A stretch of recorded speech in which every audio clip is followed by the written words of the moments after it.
Hello again, BC. I wanted to make a better video for my second video than my first one. A better introduction. So, a little bit about my musical background. I grew up on 60s rock, 60s, 50s, and then eventually into the 70s. But mostly the Beatles, the Beach Boys, British Invasion, Motown, 50s doo-wop. A lot of that was my musical upbringing, and so, anything from, this was the first album that was life-changing for me, Meet the Beatles. This isn't my original copy, but it's the same thing. I got into music like this through the Chipmunks, if you can believe it. There was a tape called Monk Rock, and the Chipmunks had covered like 60s British Invasion stuff. And they did a cover of I Want to Hold Your Hand, This Diamond Ring, California Girls, Beach Boys song, Downtown by Petula Clark. And I was like 5 years old at Bradley's, if you remember those. And it was my aunt, my mom, and my brother. And I saw this cassette, and this was the early 90s, it was like 92.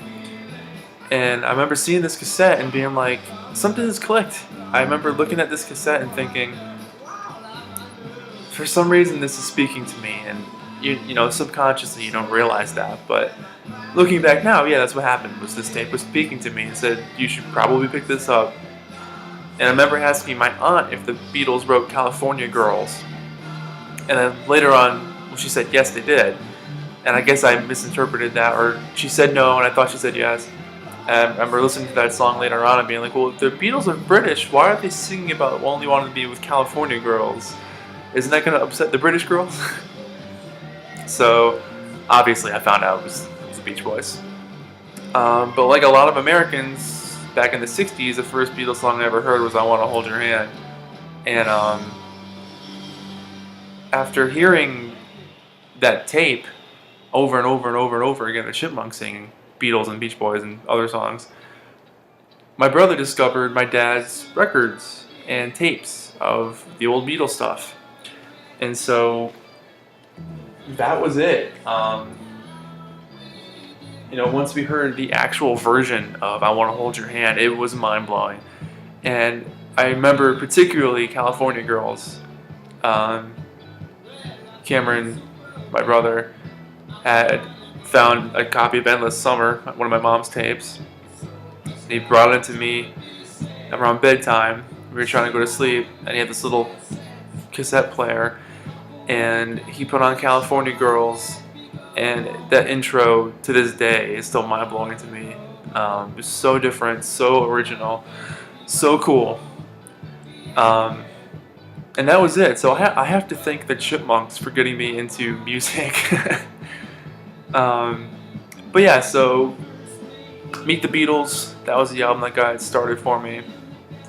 From there, up until about 6th grade, I was only into old music until I got into like punk when I was about 13, pop punk, skater punk, that kind of stuff. And I got into that for a while and kind of forgot about the classic rock stuff, because when you're at that age, you want to fit in and you want people, well, you start to fit in.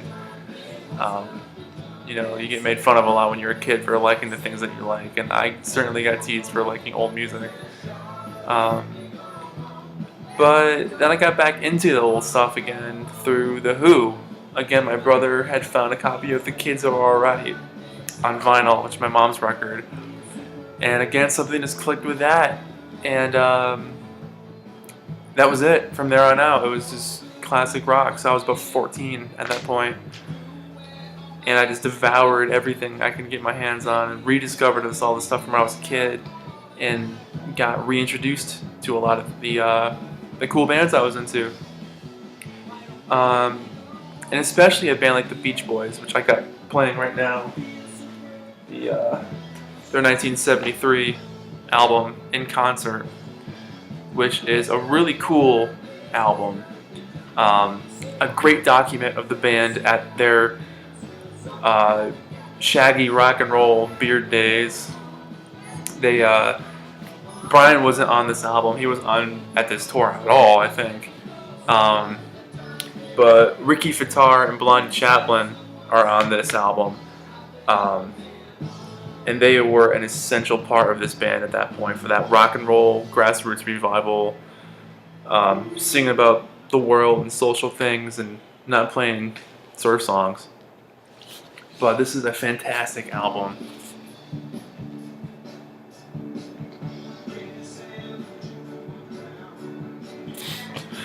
These were the Carl Wilson led days. He was kind of the leader of the band at this point.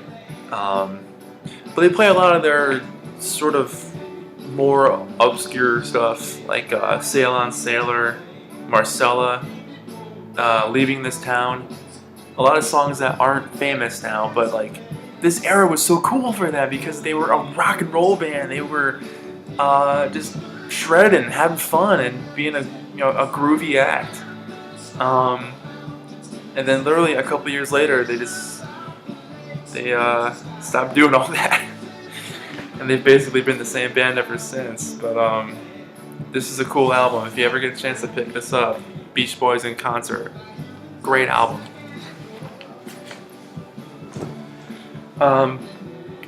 So yeah, that's kind of my musical background. I was a music director for my radio station for a few years in college, which was awesome and introduced me to probably hundreds, if not 1,000 different bands. And I really enjoyed that. I got to discover a lot and see how people go into making music through a lot of different ways. And a lot of it was crap, but a lot of it was really cool. And I discovered some of my favorite bands in college, for sure. I personally play a lot of instruments. I play the guitar, drums, bass, some piano, anything percussion. I've been playing drums since I was about 8 or 9. Guitar since I was about 17. And I've been in a handful of bands. I'm not in a band right now. I'd like to be. So someday soon, I know I will be. And I would love to work back in radio again. Radio is my absolute world. But I wanted to show some recent finds again. A couple of random different things this time. I was at a record store a couple towns away from where I live, and they had a couple of old Rolling Stone magazines, which I thought was awesome. So the first one I got, they're both Who related. This is a, let's see, June 26, 1980 issue of Rolling Stone with Pete Townsend on the cover, talking about the band around that time after Keith had passed away. I always thought this picture was interesting because he's playing an SG. And up at that point, he wasn't playing SGs too much live anymore. He was doing Les Pauls for most of the 70s up until 79, which he had a certain type of guitar. I can't think of what it was, but it wasn't an SG. That was mostly what he used around like Tommy era. But this was kind of cool to look through it. Just for the ads alone. I love old ads. So there's really cool ads for old stereos and old cigarette ads. So that was a good find. And the second one I found, which was a couple years later, 1982, around the time of All the Best Cowboys Have Chinese Eyes came out. After Pete had cleaned himself up, he was on the cover. They did a nice portrait of him there. Same thing, really cool articles, well written. It's an awesome picture of Rick James.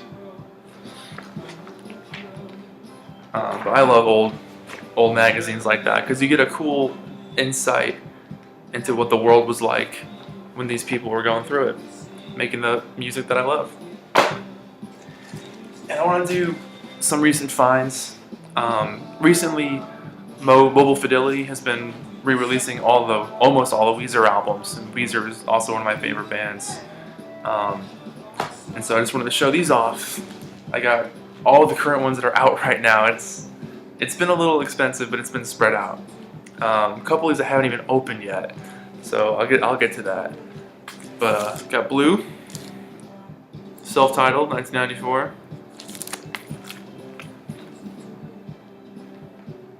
And they're all individually numbered, too. So that's pretty cool. Now, I have heard the Blue and Pinkerton reissue. A friend of mine has them, and they sound awesome. Especially Pinkerton. The mix is slightly different. There's a lot of background things going on I never noticed before. So that was a pretty sweet find. I have most of these on the original vinyl that they had come out with basically when they came out. I don't have them in this collection, I have them in my other collection. So I haven't sat down and compared them back to back yet, but I will get to that. So I have opened the Green album. Here's Green. So yeah, they all have this across the top, the original master recording. And they're all gatefolds. Really, really well done. They did an excellent job with the packaging, I really have to admit. This was the first one that I got of the reissues, Lion and the Witch. This was also really sweet. This is a really low number too. It's only 623. So that's kind of cool. It's got a bunch of notes in there. And last, I know I'm gonna get a lot of flack for this one, but Make Believe, which I think is an awesome album. It's got the words inside it. And I like the back cover better than the CD version, which just has, I think this is black on the back. So that's what I got for now. So I hope you enjoyed my super long rambling. That's my musical background, part of it anyway, not the whole thing, but a good introduction. And those are my recent finds. So until next time, Beyond Community, thank you. Thanks for watching. Let me know if you want to see anything from here, as usual. And I'll see you soon. Bye.